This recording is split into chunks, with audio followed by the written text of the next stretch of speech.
Tema para sa isang bansa na alalahanin ang kabayanihan ng mga veterano noong panahon ng digmaan.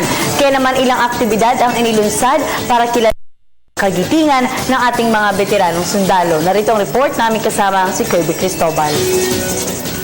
Isang mahalagang araw ang ikasyam ng buwan ng Abril kung saan ipinagdiriwang natin ang araw ng kagitingan. Isa itong paraan upang balikan ang sakripisyo at paglaban ng mga kabataan noong World War II.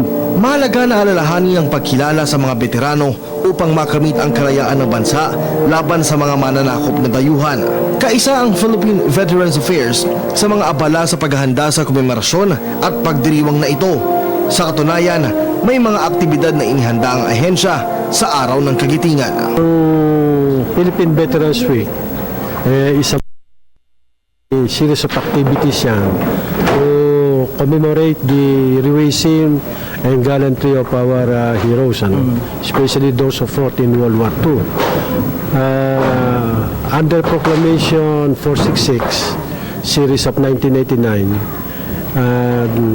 it declares April 5 to 11 yearly as the Philippine Veterans Week.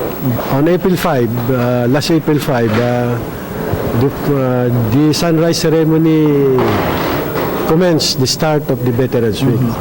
There are three major events during ceremony. First is the wreath laying ceremony that was which is parang ating institutional way of giving tribute to our heroes. And for us to also appreciate yung mga ginawa ng mga supporting institutions and servicing institution na nagpo-provide ng assistance sa ating mga veterano. Bukod rito, nakiisa rin ang Light Rail Transit Authority sa pagdiriwang ng araw ng kagitingan. Hatid ng mga ito ang libreng sakay ng mga veterano anumang oras. Samantala, marami na sa mga kabataan ang nakakalimot na balikan ang mahalagang kasaysayan kung paano nga ba nakatulong ang mga war veteran para isalba at ipaglaban ng ating bayan. Araw na kagitingan, walang pasok yan. Bakit hindi gawin halimbawa ng mga pamilya ang magpunta sa mga makasaysayang lugar, bumisita sa mga museo, siguro yung ang daming mga estatwa na nakikita natin lining the Rojas Boulevard na andyan ng mga na andyan yung mga dito nila makikita kung ano yung naging buhay nitong mga bayani natin.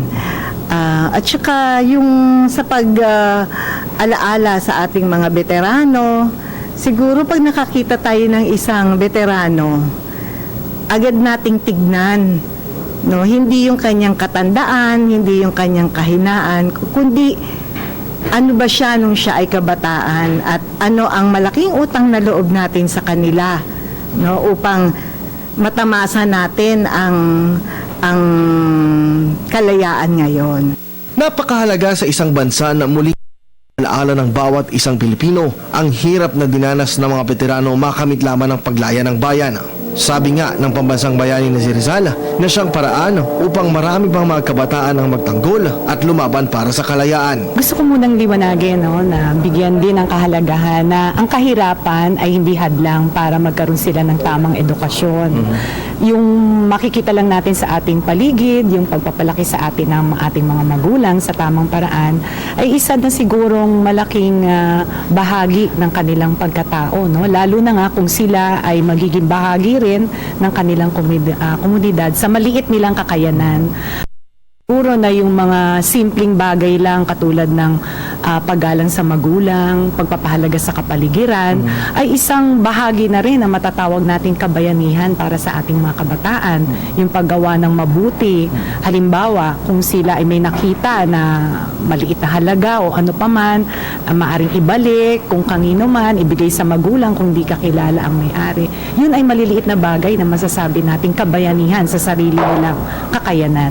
Ang pinakamahalagang event na mangyayari dyan yung ceremony sa Dambana ng Kagitingan or yung doon sa Shrine of Valor. The commemoration of the 73rd Araw ng Kagitingan will be led by no less than the President of the Philippines, si President Aquino po.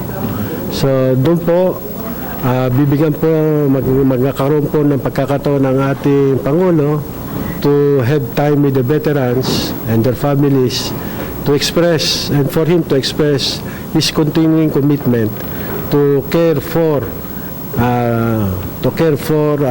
the veterans as embodied in our 1987 Constitution. Naway wag natin kalimutan na sa bawat hakbang nating patungong kaunlaran, may mga taong naghirap upang makamit natin ang kaligayahan. Para sa Telebisyon ng Bayan, kasama si Larry Tuon, Kirk Stone.